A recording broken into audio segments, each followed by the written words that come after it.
So that means 97% of people who click on your page are not giving you money. Why are there always like broke people on the back end? Like they never can afford my stuff. And they're like, what you sell on the front end attracts who you get on the back. He made his first dollar online at just 14 years old, and in a decade since, he's built over 800 funnels and generated millions of dollars in revenue. I made my first dollar online when I was 14. That's funny, at a young age, I was learning how to market myself on SoundCloud. I spent all my time there and eventually selling my first track on SoundCloud. So that's why I had my first taste of like my first PayPal.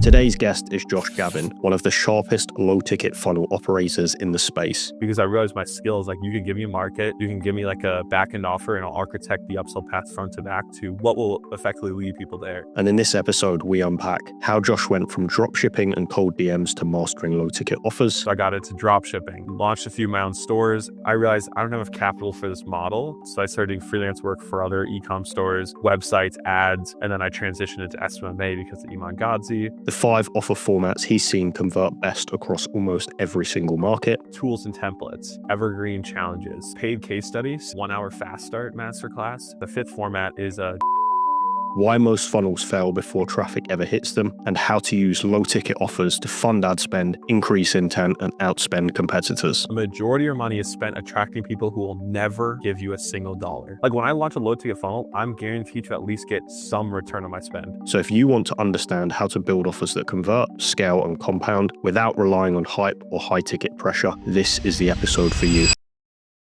Josh, welcome to the podcast. Thank you for having me.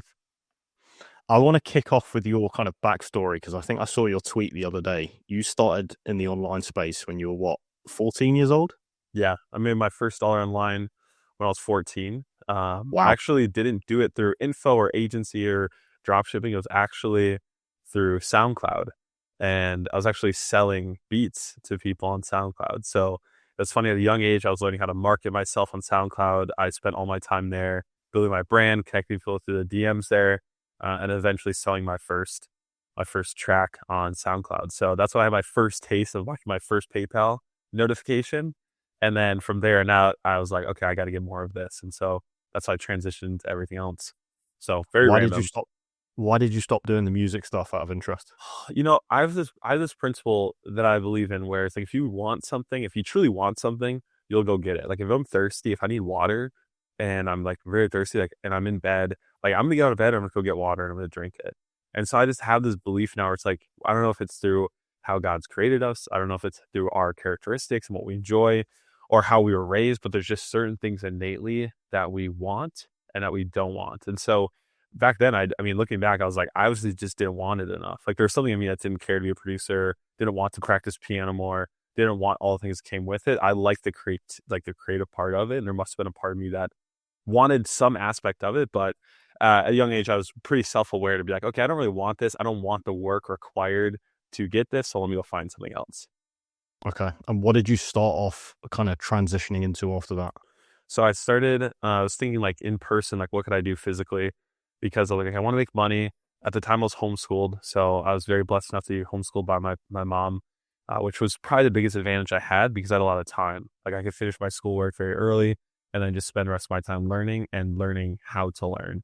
And so back then I was actually working at 11 years old. I started working at an apple orchard. So I was getting paid hourly, $7.25 an hour, cash under the table. Cause I think it was illegal to hire kids like 11. That's gotta be illegal. But I was grinding. So I'm working, 8-9 hour days at an apple orchard on the weekends, some weekdays, do my schoolwork. And then I'm trying to find a way to like make money on the side. Cause I just came from a family, we didn't have much. So I was just always like, if I wanted something, I had to go get it for myself. I know it sounds like such a classic, like entrepreneur story, but it's legit. Like, this is how it went. It's so funny how we all have similar paths like this, but was just grinding that out. And so I was like, okay, what can I do? And so I had a lot of homeschool friends and groups we'd hang out with other homeschool kids. And so I was like, okay, can I sell candy to them or can I like clean their shoes? And so I started like a shoe cleaning business. And so I would clean people's shoes, like on a cross country team. There's like a homeschool cross country team. So I like bought like a $30 like Crep Protect kit on Amazon. And I started like cleaning people's shoes. I only did a few pairs and I was like, this sucks. And then I started getting hit, since I was on YouTube a ton, by all the dropshipping gurus. And so we had, I'll never forget Hayden Bowles. He's a dude from Minnesota. He's local to, have you seen his name? Yeah. he's like, he got me into this, and he's from Minnesota. I'm from Minnesota. I was like, oh my gosh, like someone in my state is doing this. And so I started watching all his YouTube videos. That was like Sebastian, whatever. I forgot his last name. He does ecom too. So I got into drop shipping. I launched a few of my own stores, quickly realized you need a lot of capital back then to get traction because you had Instagram shoutouts and then meta ads. We didn't have organic platforms like TikTok that were just Yeah. ripping. So I realized I don't have enough capital for this model. And I burned out of money doing shout outs. And so I started doing freelance. So I was like, okay, I can sell my time and I don't need like any money up front. So I started doing freelance work for other e-com stores, websites, ads. And then I transitioned into SMMA because of Iman Gadzhi. And then from there on out, got into copy, funnels, and you just learn everything at that point. So that was like my entry point into this and how I started getting my reps. And obviously there was a million things in between there that I've done. Yeah. But yeah, that's really the quick start. How did you, or when did you feel like you'd kind of found your feet in the kind of info or low ticket space and like that was for you and that's where you wanted to kind of spend more time? You know, it's funny. When I was younger, my dad, he's very entrepreneurial and he would always give me advice or try to. And I didn't always want to listen to him because I thought he didn't know everything.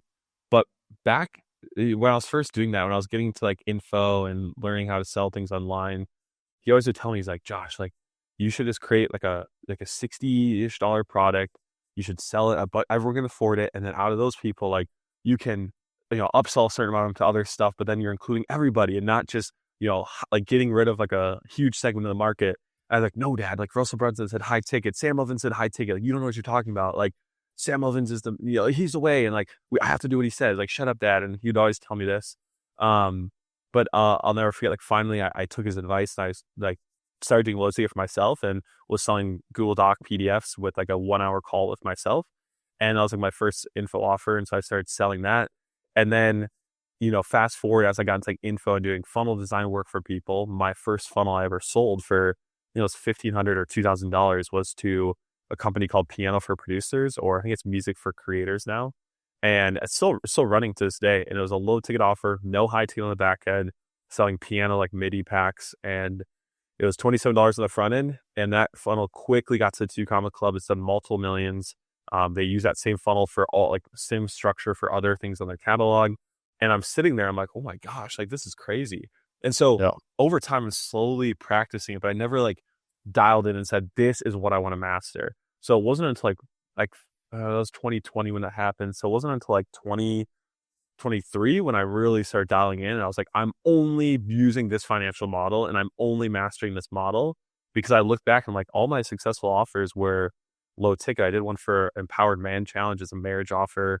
That one was closer to mid ticket. It was closer to $100, but that one also ripped to a comic club. And so a lot of my reps for clients were in low ticket. And so I was like, okay, I'm just going to dial into this. So yeah, shout out my dad. I should have listened to him sooner. When you were kind of doing other stuff, was there a case of doing too much stuff and kind of shiny object syndrome? Yeah, bro, I was so stupid. I was so stupid back then.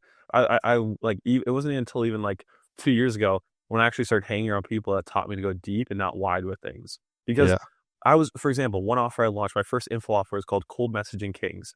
It was early in the SMMA space where the only method being taught from Tai Lopez, Iman Gadzhi, and a few others was cold calling. And me being a young kid without a phone, I didn't have a cellular plan. My parents like, you have to pay for your own plan if you want one.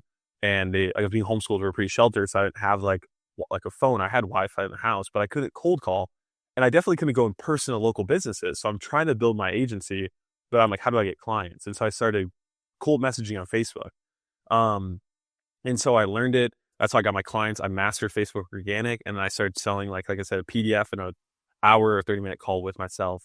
And I started teaching people that. I would teach people inside of Iman Gadzhi's program. I was like truly like starting to scale it up, and made very good money for a young kid at that point. And I'm like, why didn't I just like niche down into that? Like the amount of friends and people I know that absolutely printed teaching cold outbound services and like selling offers around that is crazy. That's like $1 million offer right there. And I just like got sidetracked and moved on. I did another one called Profile Funnel Secrets, where I taught people how to use your Facebook profile to get inbound leads. And then after that, like that was when people started doing that. I'm not saying I invented it. I just did it myself. Yeah. But you see like Tribe of Buyers with Andrew, whatever his name was, he taught that, and that he did over like 10 million from his offer. Bastion Slot taught that as his main thing, millions of dollars. You had multiple other people came out. Blake Newbar, he launched an offer called Social Media Lead Machine. One of the best, like I think my favorite BizOp offer that's actually very good ever done. Like the greatest of all time, my favorite I've ever seen. And he taught that same structure and has printed with it, still running to this day. And I didn't go deep with that. So there's like so many offers I look back and like, bro, if I would have just locked in, actually went deep on one thing, then I would have, probably stuck to it and made a lot of money back then. But I learned so much, and so I'm grateful that I moved and did a lot of different things because I've had reps in like almost every single market now. I've learned a ton and really earned my stripes back then. And so now I've learned and matured to like dial in to focus on like one thing at a time. Yeah. And it's almost like a rite of passage, right? You had to go through that to now. Yeah, exactly. Everybody, I'm sure, has that stage where you're just like, and that's why I tell people, like, what you do 10 years from now, like if you're just starting out, if you guys are watching this, you're just starting out, like what you're doing today, you're probably not going to be doing that 10 years from now. Yeah. So why are you holding on to it so tightly? Why are you saying, I have to get this right. This has to be perfect. This needs to go right. Because bro, you're probably going to hate that business, switch it and do something different. And you're probably starting your business because you want to get out of business and have freedom to be with your family or travel or do something else. So why are you holding so tightly to what you're building? Just rip it, run it up, get the most out of it, go as deep as you can with it, and until you can't go any further. And then at that point, you'll be able to, see what you want to do next. Okay. I want to talk mentors briefly because you've obviously spoke about some of the kind of gurus that you've followed and kind of learned from and worked with. Yep. I also see Alan Sultanich, who's obviously the kind of GOAT of the online space for people that kind of know. What's your relationship like with him and how did that come about? Dude, yeah, Alan, like I met Alan heard about Alan in 2020, 2021. So I'd already been in the game for 4-ish years at that point. And so I consider Alan like, there's people who get to like start you off and like show you what's possible. They're like your gateway drug. And then there's people who like mature you in the game. And Alan like really matured me in the game. Like the reason I'm able to like have these principles, have these frameworks come heavily from what Alan taught me and like privately coached me on inside of Discord as I was processing through things. And so my relationship with him was just like, being a paid student of his, being his mastermind.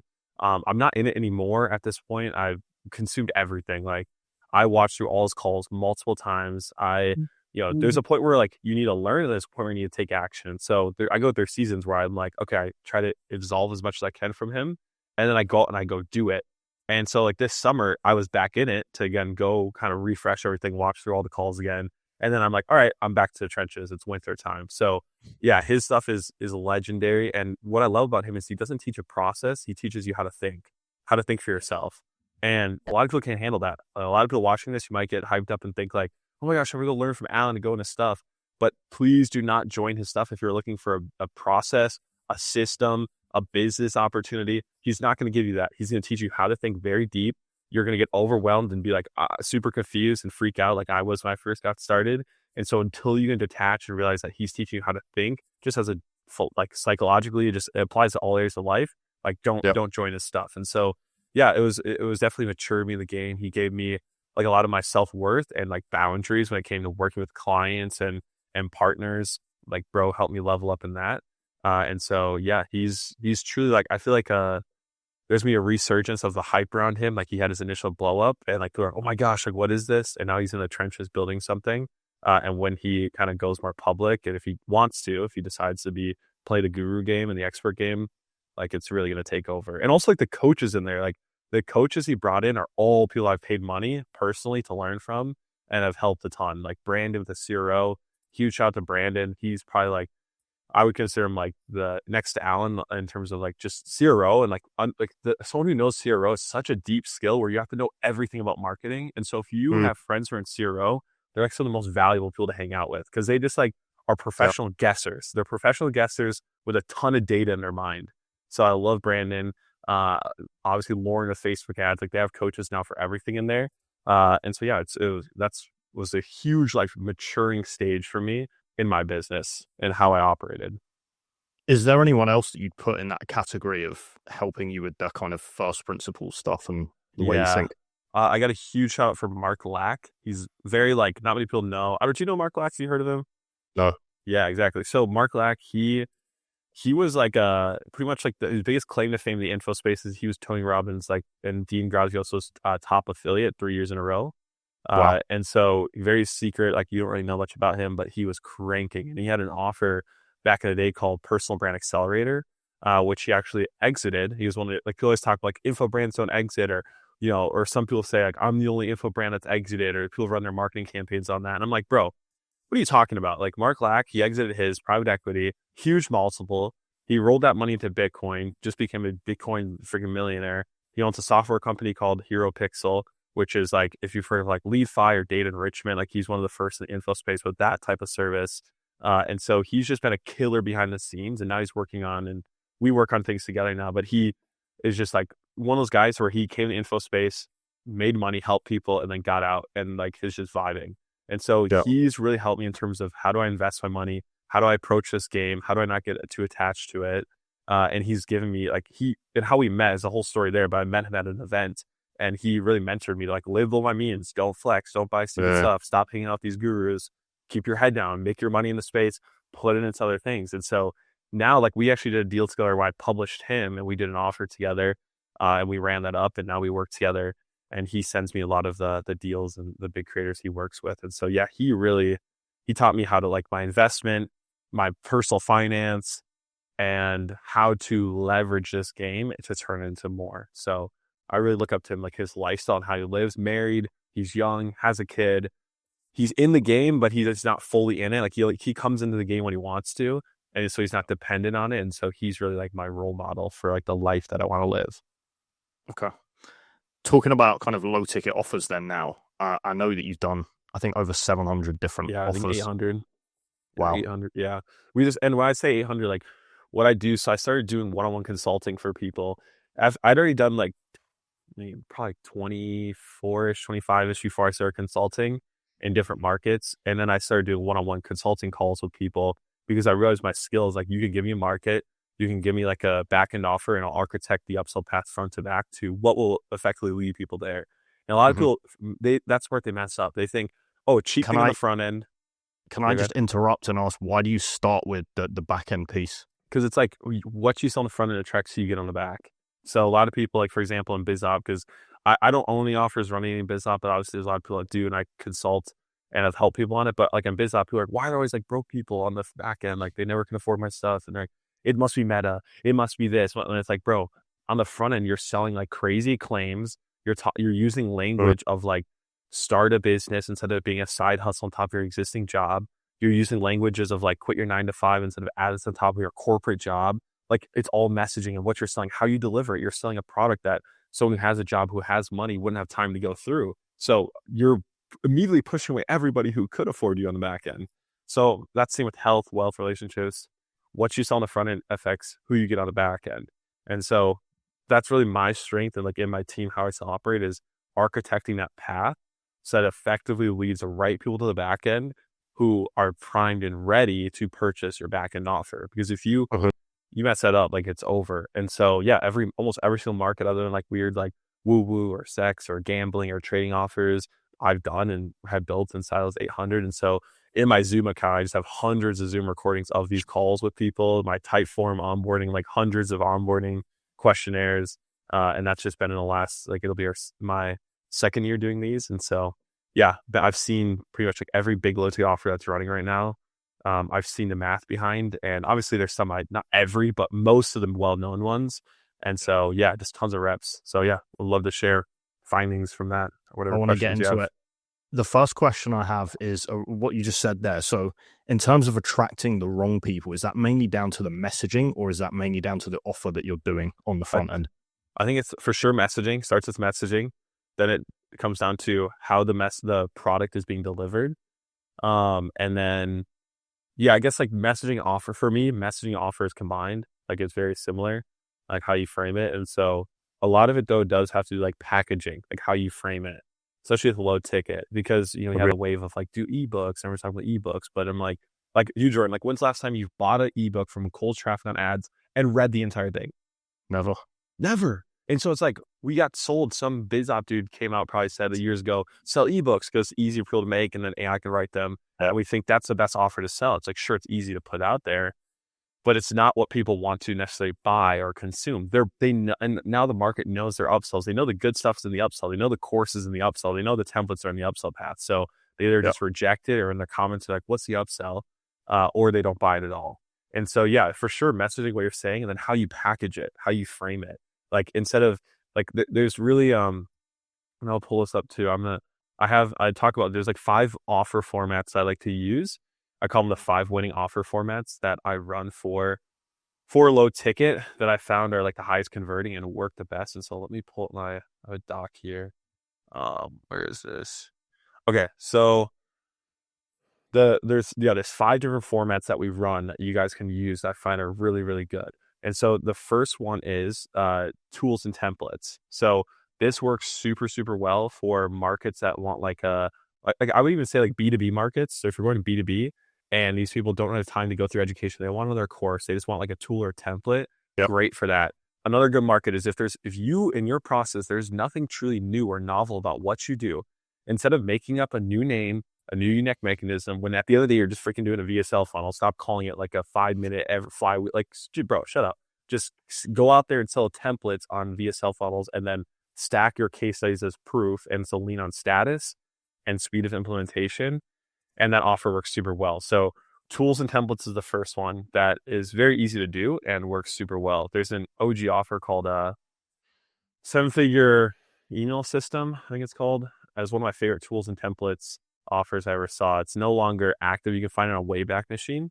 Yep. But it's a really like good tool and template offer to look at. You guys can go look up 7figureemailsystem.com. The second format is Evergreen challenges. So there's a company I always give huge props for. I found out the guy who actually runs or publishes the expert. He's in our program that we run where we teach people how to publish offers. And I have so much respect for him because I love how they formatted their offers. And it's called strategicparenting.com. And strategic parenting runs a catalog. So they don't have high ticket. It's just a catalog of low ticket offers that lead to mid ticket on the back end. And they run a launch model on their email list.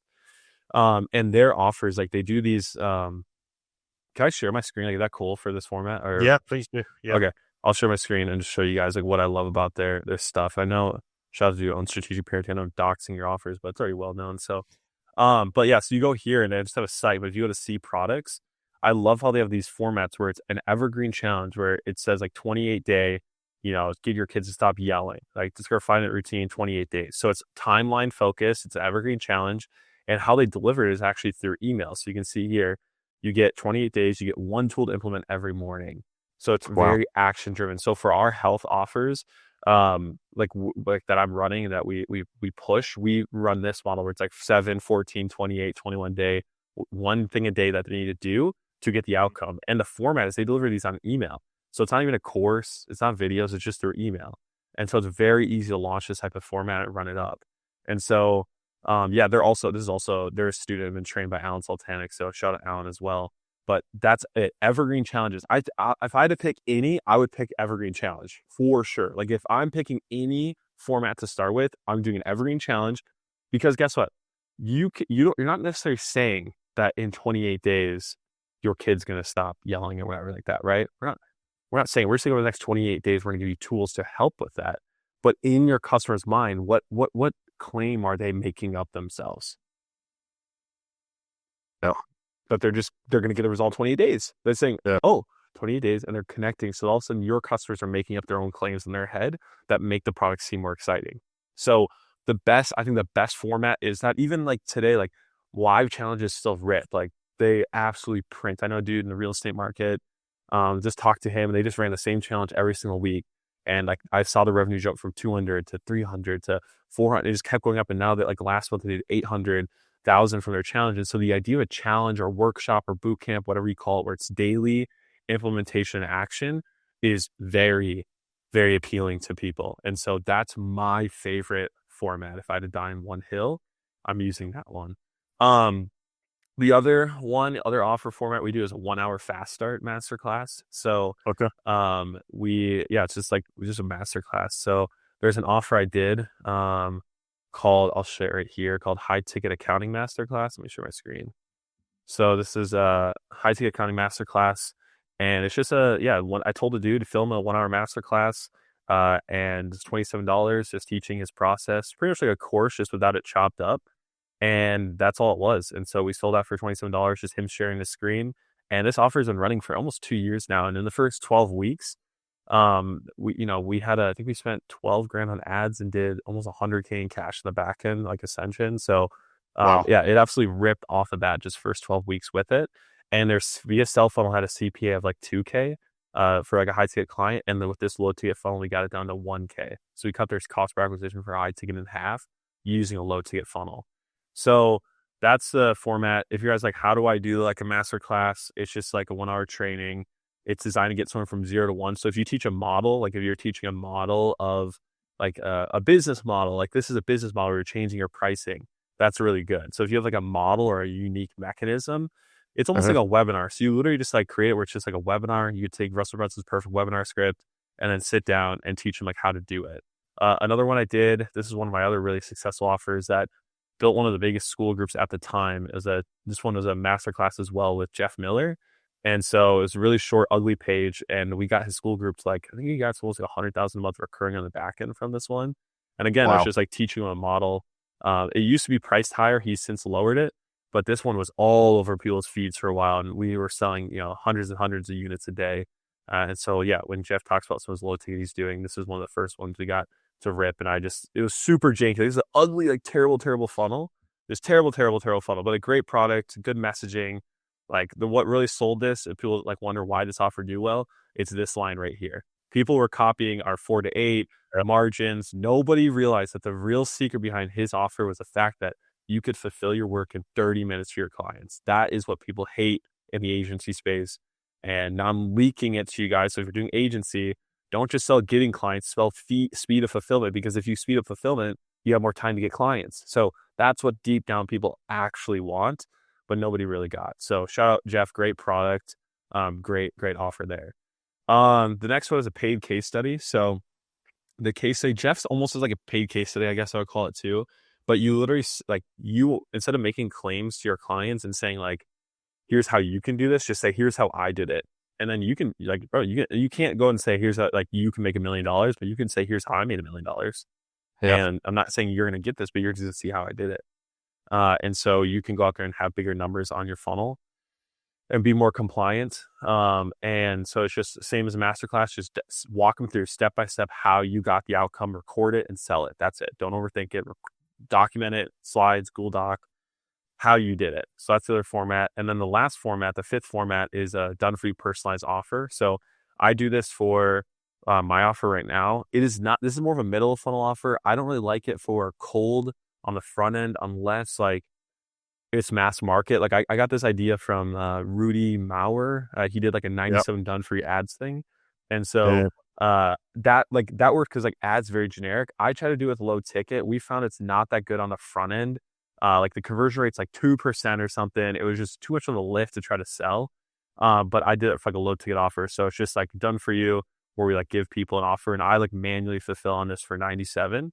And so we tried this and it's a good format. But again, I like make sure you have a big TAM, make sure like people like low ticket. I have to like convince people on low ticket before they buy it. So make sure it's in a market where you don't have to convince them on something new. Like everyone knows they need more ads, right? So easy to sell emails. We help to do this for like an email offer where like, hey, done for you emails. That's very easy. Like done for you sales script, done for whatever you can think of. Like it's almost like the next evolution of tools and templates. And so, yeah, those are the 5 winning offer formats that we've tried and used. And like, obviously there's different markets work for different offers, but people can pull from that. Dude, this is insane. Thank you for sharing that. The next question I have is, in terms of like coming up with these ideas, are you kind of pulling the material from this low ticket offer from the main product, or is it kind of thought of completely separately? I mean, like, is it a carve out, I guess is my question. It does help. Like I like to look at like I like to look at on the back end going in and saying like, okay, if you have a group coaching offer in the high ticket, I'll go to the coaches, the people in the back, and I'll say, hey, what's the repeating, like what, and people coming on the coaching calls and the questions, what's the common question that's always being asked, no matter how many courses you put in, no matter how many times you say, what are people always coming back for help for? And usually it's something that requires creative thinking. And so I'm like, okay, I figured that out. And I'm like, okay, we're going to keep this on the back end. This is our selling point. We know no matter what, people always need coaching for this problem. Then on the front end, I can sell whatever I want from the back end offer on the front end.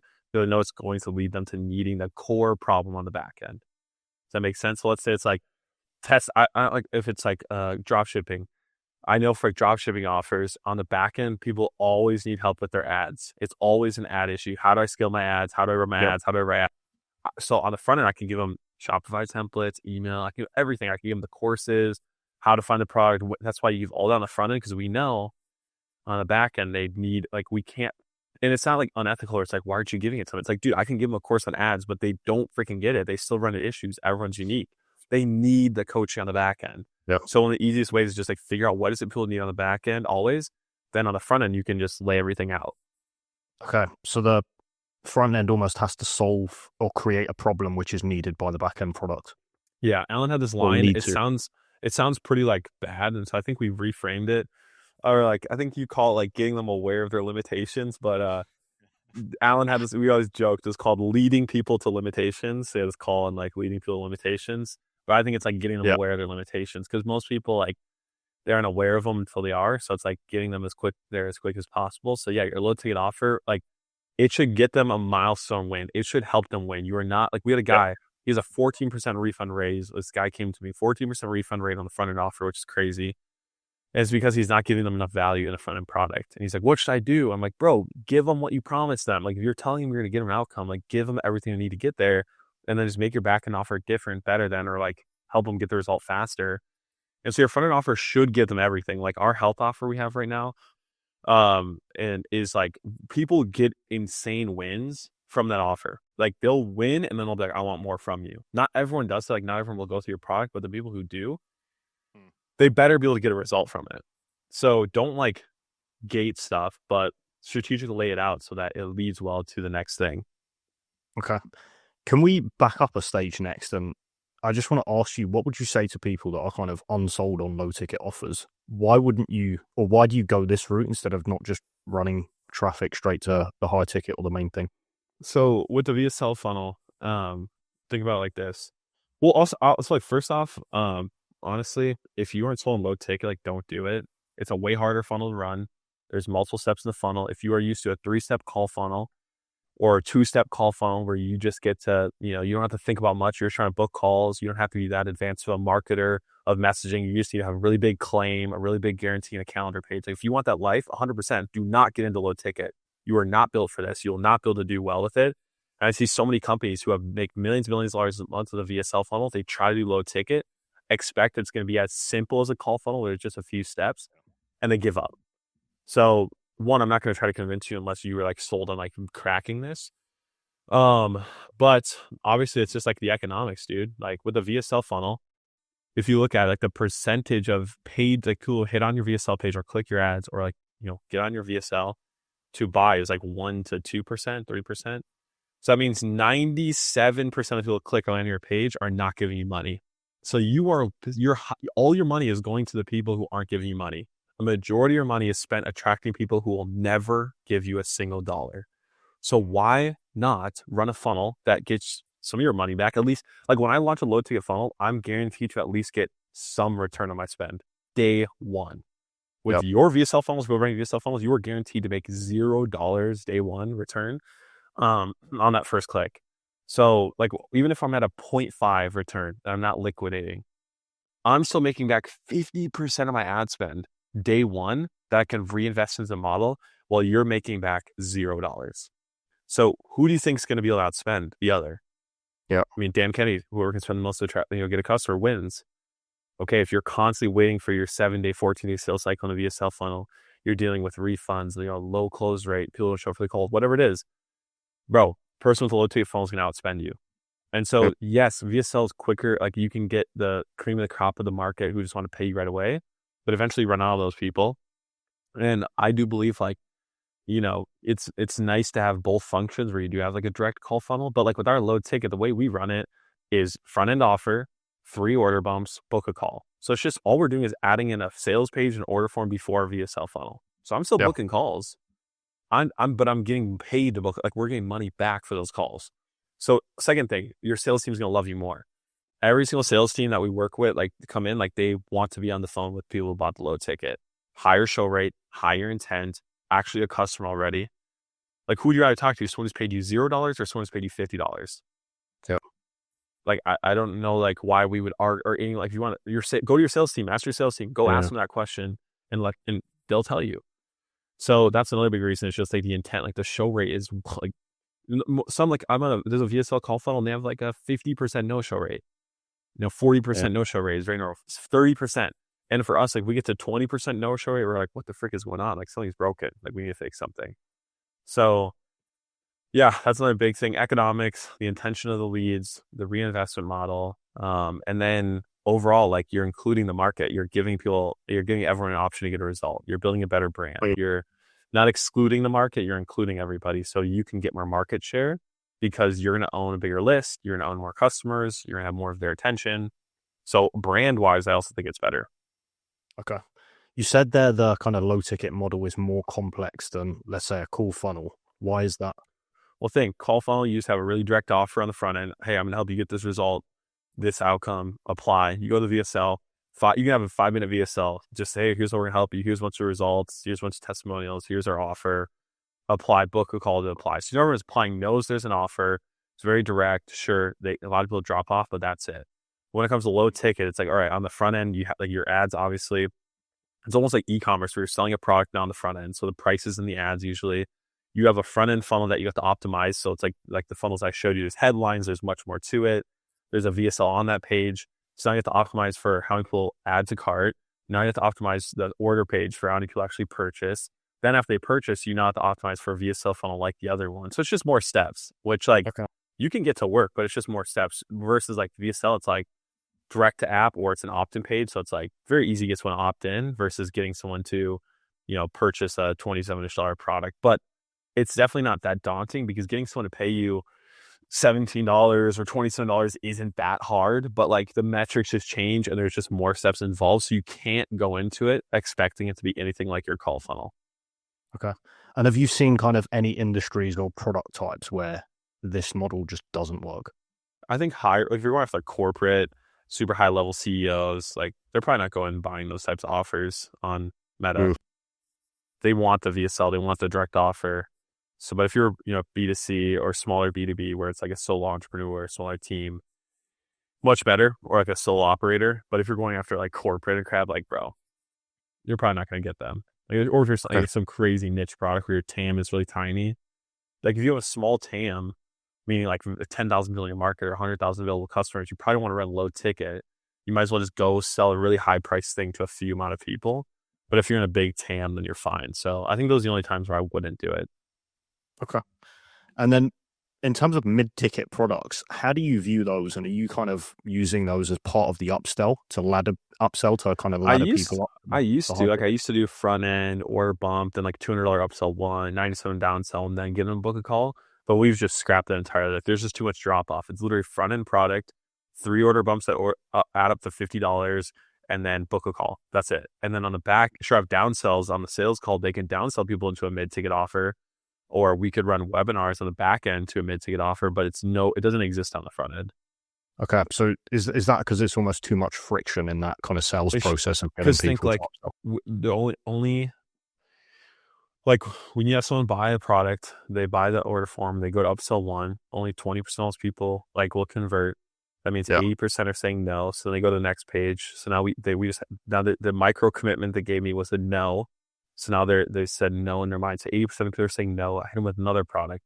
Only 15% of those 80% will say yes. So now I have another, 70% of people or 65% of people who are saying no again. Then I introduce a calendar to them.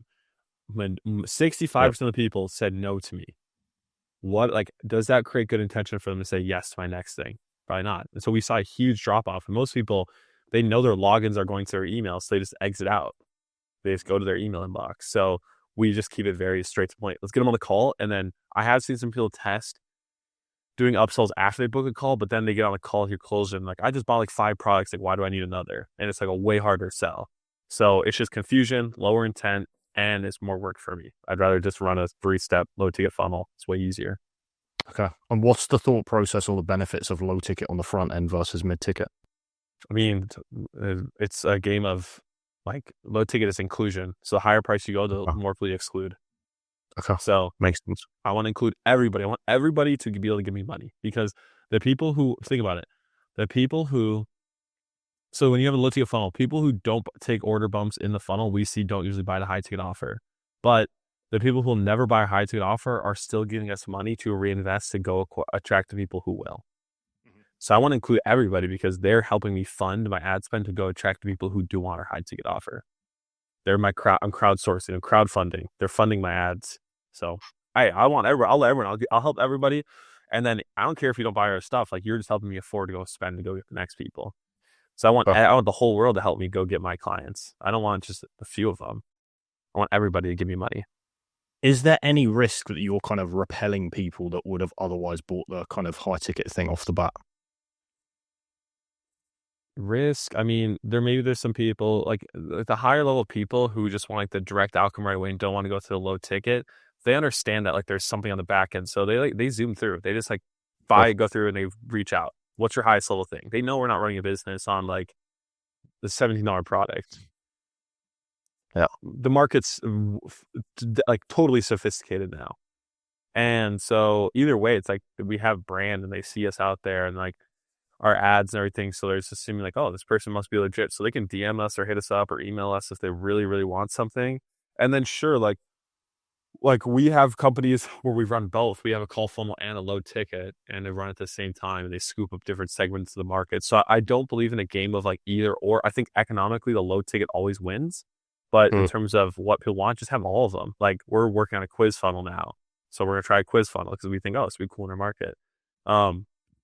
It's not either or. It's like the biggest guys that I work with who are coming in and having me build their low ticket offers are already doing $5 million a month. They have a webinar, they have a challenge, they have a call funnel. Like we need a low ticket funnel, and now we're adding that in. So it's like everyone, you should have all of the funnels.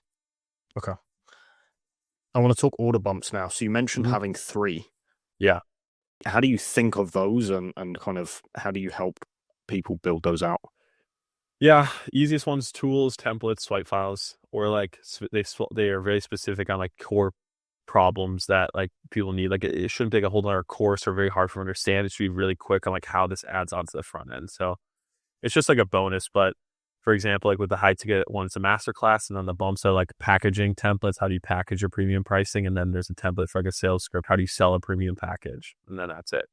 We've done some like case studies. We've done some that are like our we have like one where it's like we're helping so that their morning routine when it comes to health, and there's different parts of the day where it's like we help you solve different micro problems. Or like one dude, he has an offer where it's for women and he's talking about how like menopause affects what they're selling on the front end. So if you have menopause, how do you get past that? So he's just hitting on like a really niche problem that's like a specific training around that just accelerates the front end. So just think, what tool, template, swipe, mini training can I give somebody that will accelerate the results in the front end, but is also their customer can easily see how it will accelerate it. Because you might know that it'll accelerate, but if they can't perceive that based on how it's delivered or how you frame it, then don't add it.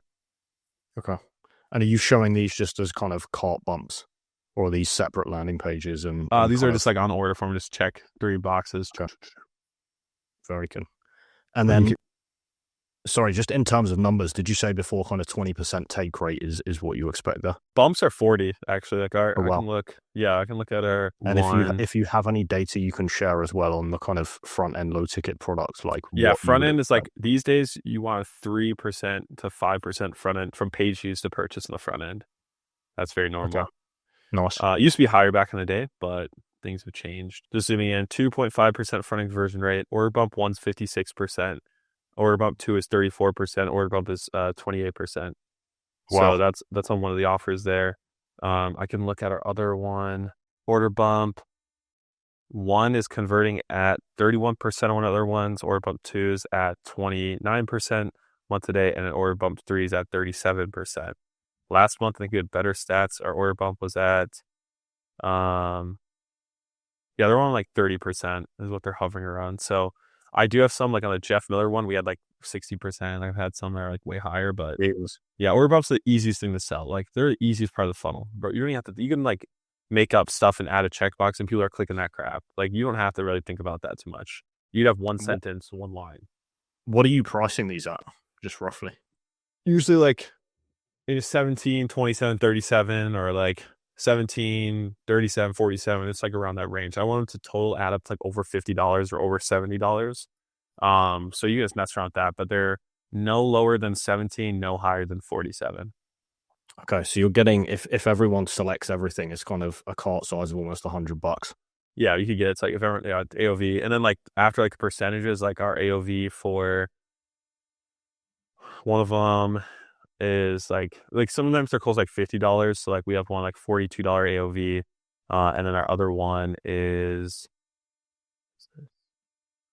we have like a $30 AOV. So like after things like those numbers I showed you, that's what's more realistic to what you're getting. But like our Yep, CAC on one of them's $44. So our net CPA is $14 to acquire a customer. that's insane. That's very nice. Okay. Yeah. The next thing I want to talk about is funnel structure. So again, I saw a tweet from you the other day talking about quiz funnels. Mm-hmm. How are you laying out that kind of initial landing page? Are you seeing quiz funnels rip now, and are you switching more to that kind of style or format? I've seen quiz funnels rip in ecom and it's new. I'm going to be testing it for ours, but I haven't run it at any scale to add much data on that. So right now I just go straight to a sales page, kind of like the ones I showed before. I Yep. use Alan Sultanich's automatic client style funnel template. Most people do. If you see one out there, that's where it originates from. I had made one called the mini AC funnel template, which is now inside of Alan's brand kits. If you go buy it, I pretty much just shortened it and I tested it for an offer called Organic Group Method. That was the first mini AC funnel. And then I did it for Jeff Miller's. I did it for a couple other people. And then it slowly got evolved on top of my friend Blake Wyatt. He made a really pretty one for Jeremy Miner. So like the Black Book, that's a mini AC funnel. Then you see that Cole Gordon modeled that one. So Cole Gordon has that. Rabio Vala has the one. Like everyone just copies everyone. So it's just slowly evolved where like everyone's still using Alan's core funnel structure, which is Alan got it from copying Amazon and CPA offers from the old days. So like that's the origin of it. So shout out Amazon. Because if you look at the pages, it's set up like an Amazon page, like the product, add to cart over here. You scroll down, it's an Amazon page. So that was their genius. Affiliates are genius with that. And that's the whole world Alan was in. So yeah, that's the funnel structure that we use right now. But quizzes, I do see value in it. I see like a lot of, obviously working for ecom, and I study ecom brands. I do low ticket because we run a similar type of model. So yeah, we'll see how it works there. But for sure, an ascension on the back end, we're going to test quiz funnels where it's like, how fast can you get their result from the low ticket product? They go through the quiz at the end. It shows them how fast they do if they do it by themselves versus how fast they join our back end offer. So I'm going to use that as an ascension mechanism on the back end to start, and then I'll test on the front end.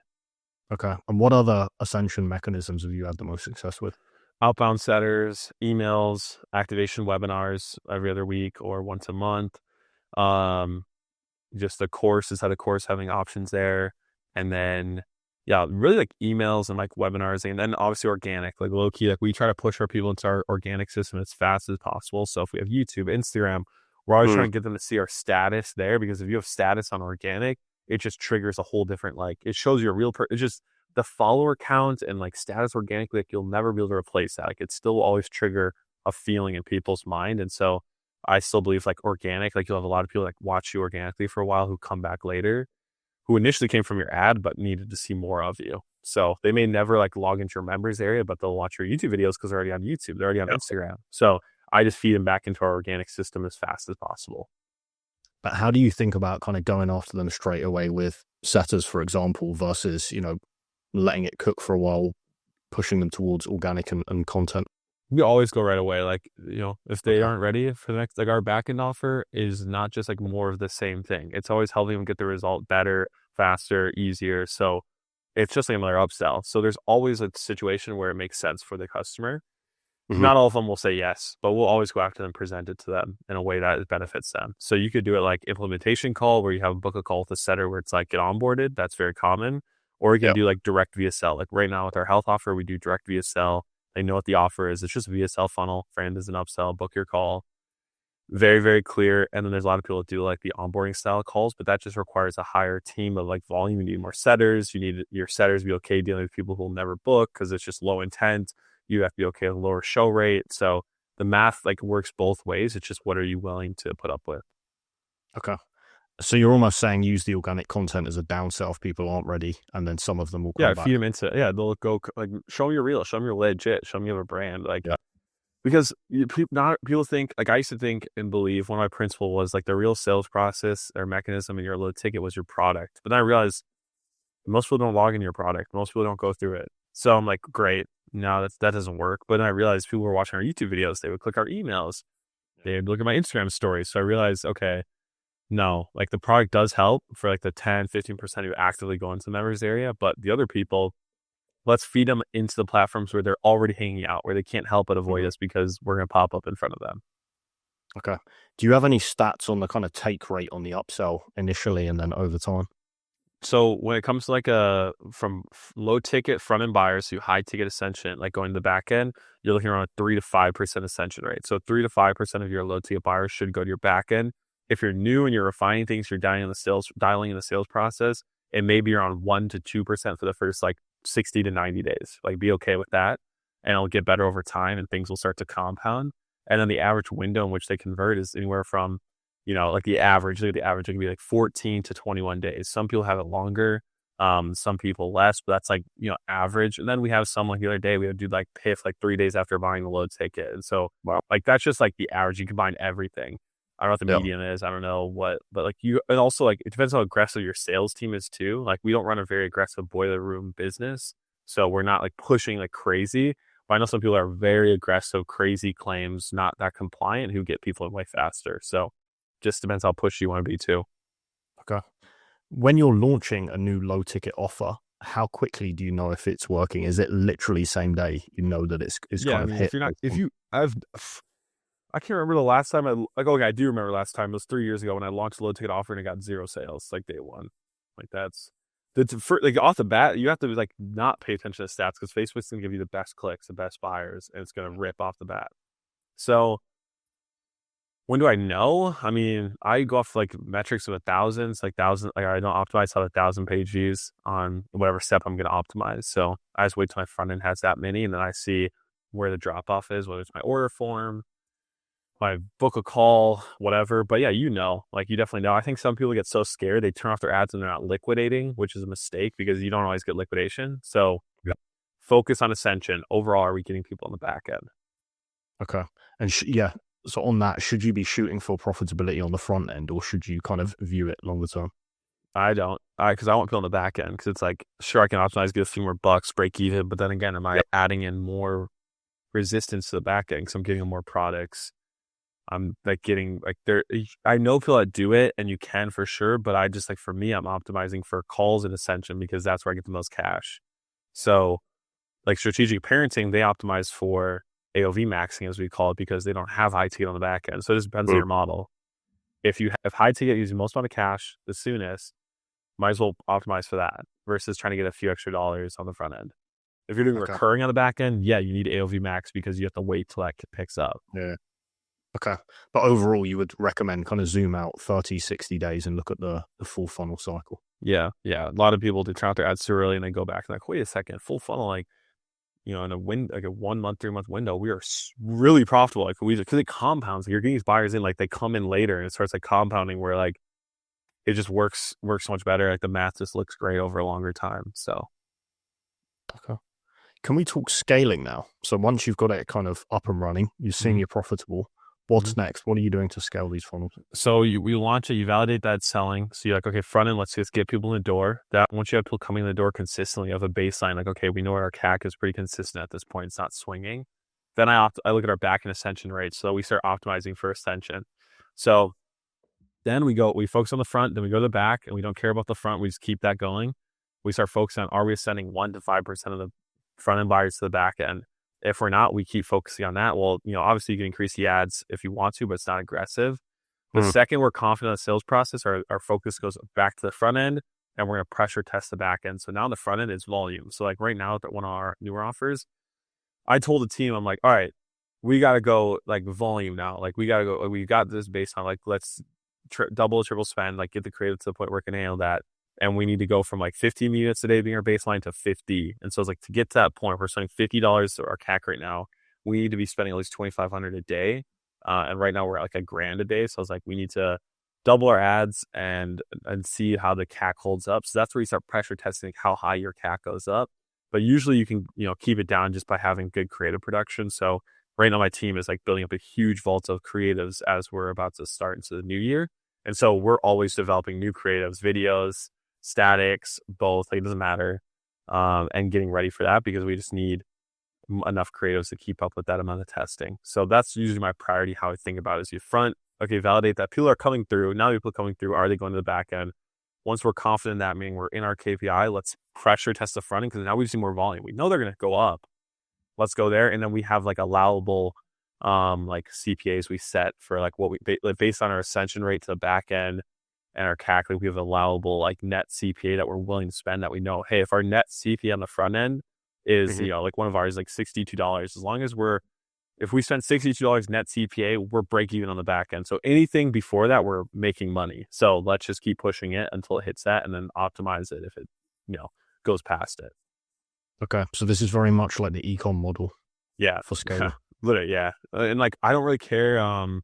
Like, I know ecom, like you have to like day one ROAS is super important. We don't really, I don't care too much about that. Like we have an offer that's running that's like a 0.3 return on the front end, and like kind of like a lower conversion rate, but it's getting the right people on the back end. So sometimes if you optimize for massive conversions on the front end or high conversions on the front end, just like welcoming more of your TAM, you're going to attract people who aren't good for the back end. So all it matters is like the quality of customer coming through. Yes, it's like what is the CAC for a qualified customer? Because I can expand who we're working with, add more claims, add more messaging, and pull more people into my CAC will drop in the front end. But then what is my sales team telling me? So it's this constant dance of front to back. And that's why most people can't stick to this model, because it's just too much. They break. They're like, we can't do this. Too many steps to optimize. Let's just go back to the call funnel. Yeah. Like they can't mentally put up with that. But once it gets into the pocket, the sweet spot, the economics are worth the wait. How do you keep that dance balanced, and how do you keep the communication with the sales team and the front end guys? Yeah, it's like good end of day reports. Like with our marketing team, we want detailed reports. Every lead that came through, once everybody no showed, if they bought, they didn't buy. Like we want to see like how's the temperature there, what are the objections. Setting up zaps with like transcripts, so from like Zoom meetings to pulling up a Zapier where it like transcribes it, reviews it, and analyzes that prospect and fires it into a Slack channel so you can see who they were, what happened, how's it going. So we we zap all the calls to marketing chat so you can see them. I talk to our sales manager. He tells me what he's hearing. We talk to closers. Like we don't trust just one person. And then also like I watch the calls to get hooks and ideas too. Like I'm always like watching the calls as well. So we're constantly just like analyzing every single person that comes through and coming up with hypothesis for why they came through, what we think we did well to get them, and like coming to our own conclusions on how the process worked and what went well and like what didn't. Okay. As you're scaling, have you ever seen these kind of low ticket offers break down at scale or kind of degrade and stop working? Yeah, you see some where it's like for example, I was consulting a company where they were at stuck at 50 units a day, and they kept every time they try to push spend, the freaking funnel, like the net CPA was higher than what they could allow for the back end to make sense. So it was like 50. They couldn't get past 50, 55. So we were like, okay, what can we test? So I told them, let's test pricing. So we brought the pricing down by $10. Then we tried a new funnel. I said, hey, here's a funnel that's working really well in a different market. Let's change we've tested all the little things. Let's do a macro test, right? You micro test until you run out of options, then you macro test. So now let's test a new funnel, like design, make it more pretty, laid out. They do that, they launch it, and now they're doing 200 units a day. And so you have like some will break, but sometimes that's just because like the pricing, your messaging, the product you're selling is too niched. It's not attracting a massive TAM of your market. Right, it's only going after like problem aware people instead, or solution aware people instead of the people who are like problem aware or aren't aware of anything. And so, yeah, there's tweaks you can do like that where it's sometimes a macro test, but you want to use the micro test as much as possible, because the worst thing you do is start over. Like I try to stop from starting. We have the ugliest funnel right now. It's so ugly. I hate looking at it. It's the worst. I hate it. I don't know why people are buying from it, but they do. And but we're not going to test. We're not going to change to a macro test because we're sitting at a 3% front end conversion rate. We could probably get an extra 2% more just optimize our order form. So let's just focus on the micro test before we try to do a huge macro test. As much as I hate how it looks, like I'm not going to touch it. Okay. So you'll only do a macro test if something is wrong. Yeah, like literally, like we've tried everything. We've tried better ads. We've tried better headlines, better VSLs, better like messaging. Like we tried like naming the product differently, naming like all that stuff. And I will not change the product entirely until I've spent like 3 months trying micro tests. Like we did with the funnel. We spent almost 3 months naming the product differently, but keeping the same. The messaging, the headline, the ads, and then we finally switched over to just that we are fine. I was told we need a new product. I came to the hypothesis like this product itself is just not a good offer. Let's change what the product is, and now it's fine. Now it's dripping. Okay. And if it is working and kind of you're scaling, do you still recommend doing micro tests, or are you like, no? Yeah, for sure. You always want to be like, has some sort of split test running at any given time. Okay. Like we're always headlines, order forms, like we're running like, obviously right now it's Christmas. So we did our Black Friday split test on the page with timers. Now we got Christmas and now we're preparing for our new year. So we're gonna have a VSL one, we're knocking out one. We're going to try no opt-in versus opt-in. We're always have a split test running. Just because like, as long as you're pushing enough consistent traffic, then you can, and it's fine. Okay. Moving on to the kind of transition to the upsell. Mm-hmm. So you've given the kind of rough numbers there. Let's say that we feel like we're giving too much up in the kind of low ticket offer, and you never are. Back end. You're not giving too much up on the front end. You can't. Like they wouldn't not upsell because of that. They're not upselling because what is the problem then? So the problem is your back end offer sucks. Like the framing of it doesn't make sense. Like you're saying, hey, here's a new business model or a new mechanism, new model, and here's your product, DIY, do it yourself. And then you go into like, hey, you want coaching in case you get stuck? It's like, I'm not stuck yet. Why would I need this? Mm-hmm. A lot of people, you want 4 calls a week and all these other courses. Why do I need that? So now you're fighting versus like, that's why what we'll do is we'll try to add some sort of done with you or actually a done for you element to our coaching offers and use that as a selling point. So there was a guy who came in, he had like a TikTok offer and he was trying to make his upsell one, their offer where they give you like a seasoned TikTok account with 1,000 followers already. And he's going to sell for $200 and then do coaching. I'm like, bro, no, that's stupid. Freaking the offer now is your backend offer is done for you. TikTok business setup. We're going to give you a season account with our 1,000 followers. We're going to tell you what your product should be to get started, like onboard, you get everything set up. And then we're going to give you coaching so you run it. So implement and release. I believe all group coaching offers need to switch from being a group coaching offer to being framed as an implement and release offer. You implement something for them, you release it for them to run it. And then after a certain amount of months, they can decide to keep paying you recurring to stay inside of the coaching, or you send them to something else or they cancel. And that's how you frame it. Way easier to sell. It's not done for you, but it feels done for you. And so then on the front end, if your backend's implement and release and it feels done for you, you can sell whatever you want on the front end. You can give away all your DIY on the front end because we know the majority of people are never going to use it or stick to it because they can't hold themselves accountable. They need a coach. They need somebody to stick to it. And the people who do stick to it get results because it's a good product. You're not like gating stuff from them. Okay. So it's more likely the structure and format of what you're doing is wrong. Yeah. So it's just like if you were to upsell one, like if it was an upsell one for $97 after a $20 product, if the upsell one doesn't show them how they can get the results on the front end better, faster, easier, stronger, whatever, like you're cooked. Like it's not going to convert. So it's the same thing with high ticket. Like you need to treat your high ticket as if it's just an upsell in your funnel. And like could you in one page explain to them like your high ticket offer, if it was an upsell, like would they add it onto their order? If you don't think they would, you haven't framed it right. Like it's not. So like one thing I like to always, again, I'm going to share this, shout out Alan for this, but if you guys haven't read this one, go watch the upsell matrix. So, right, you can have better than the front end, different than the front end. It's a good reason or a good deal. I always like going for like the better than, like what's better than DIY? It's done for you. So let's just do implement release. So I just hover in this area. I hate hovering in good deal. This is ecom usually supplements. You hover in this one. Different than, harder to convince somebody in the funnel. So it's like, frick, takes a lot more time. A good reason's good. So I hover right over here for info. Most info, you're hovering in this side of the matrix. I think that's it, Josh. Like I said, this has been amazing. I've learned a ton. I really appreciate you kind of jumping on. Yeah, dude. Great questions. Actually, before I round up, I also saw that you recently joined WAP, right?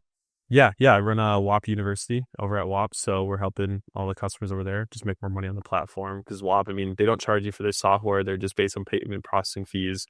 And we didn't want to be like other software companies where they charge you for the software and then they charge you for the info. So we thought, how do we make it even better? And so myself and Ryan Clog are now running the different clubs over there, which is income-based tiers. So we have a 10K chat, we have like a 0K chat, 10K chat, 100K, 1 million, 10 million. And so it's income-based. So whatever you're processing on WAP, you get into these free masterminds. And then there's different education at different levels based on how much you process. So, and what's really cool is I have all the numbers on, what the successful communities are doing in info, where they fall off, where most people get stuck at each level. And so we know based on the data, what problems you're going to run into, what to do. And so in those masterminds, it's some of the most like science-based, data-driven, education, instead of just one guru who's out there did one thing in one market trying to tell you how it applies to you. We see in every single market. We see all the numbers, and the biggest offer is, process through us. So we had the math behind it. And so myself, Ryan Clog, and everybody on the team were able to distill this down. So it's free to join, and you just Google WAP University to be a part of that. Okay, and you need to be kind of selling info on what to be. You could join WAP University, but to get into the tiers, you have to process through WAP. Okay, makes sense. Mm-hmm. Yeah, so for people that kind of want to follow you, I follow you on YouTube, but I think you're also pretty active on Twitter, right? Yeah. Just started grinding Twitter a couple of months ago. So all my socials are under Josh D. Gavin or Josh Gavin. So you can find me there. And then I own loadticketoffers.com. Cool. Okay. Josh, thank you so much for coming on today. It's been a pleasure. Appreciate you. Thank you, man.